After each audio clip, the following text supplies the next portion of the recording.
Forbidden Solitaire dares to combine casual solitaire gameplay with cheesy 90s FMV and a touch of existential and cosmic horror, for a game that is definitely going to be one of the more interesting takes on this design, and should be an easy one for someone looking for some creepy cards to play.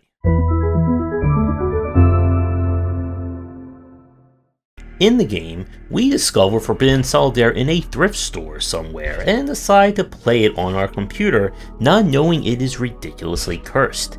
And in order to solve this rabbit hole, we're going to play a lot of solitaire and do battle along the way. Our game plays a streamlined version of like a Shadow Hand or Ancient Enemy. Levels are either playing kind of a quote-unquote traditional solitaire, where you'll need to of course get rid of cards by going up or down in number, and then getting into the quote-unquote fights with different enemies. Now there is a very light form of progression, as you'll be able to acquire gems using the gold you earn from completing levels to get passive bonuses, but this is not kind of like a customization. They're all explained or they're all given out linearly, and just as a way of giving you a fighting chance as things get more difficult. Jokers return to provide all manner of effects in the normal and combat stages. But much like with Ancient Enemy and Shadowhand, the real challenge comes in during the fights themselves. You'll be able to do damage based on the higher combo you'll build, and you'll get a prediction of what the enemy's going to do on that turn. They can attack, they can apply a debuff which affects the cards, or do other strange things. And it's your job to try and do as much damage as you can, and hopefully use any skull or defense cards to aid you along the way. The combat does get a bit challenging, and this is probably where Forbidden Solitaire does have a little bit of spikiness to the difficulty. When you start running into bosses that have either high armor or the ability to regenerate health, you are pretty much have to rely on getting high combos.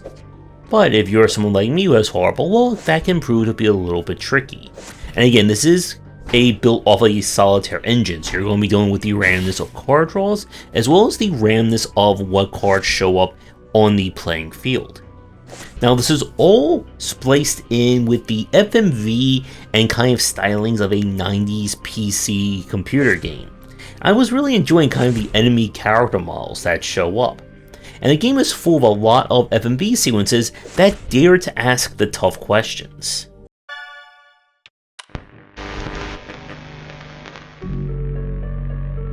Can video games cause violence? That's a question many parents have been asking as video games become increasingly bloody and realistic. But tonight, we ask a different type of question. Can video games kill? Tonight we'll answer that question as we dive into the mystery of a child's strange death and the connection it might have to a disturbing banned video game. But is it the truth? Or is it just a tale?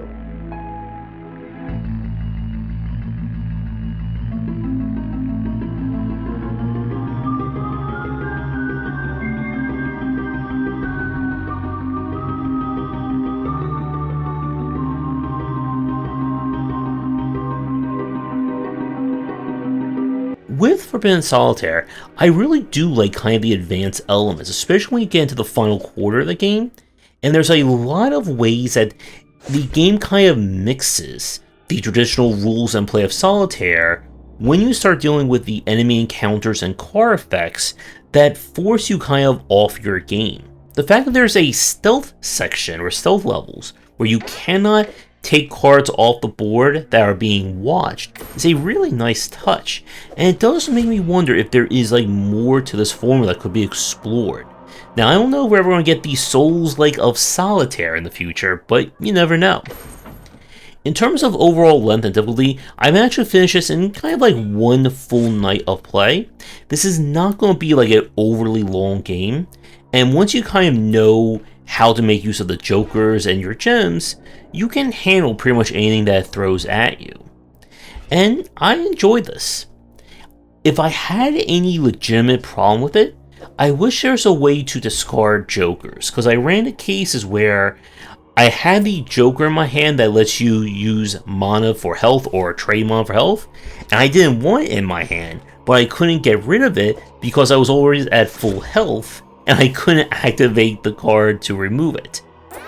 And as I said, with some of these spikier enemy fights, you may have to replay a few of them, but this is never going to get like Slay the Spire or Monster Train levels of difficulty.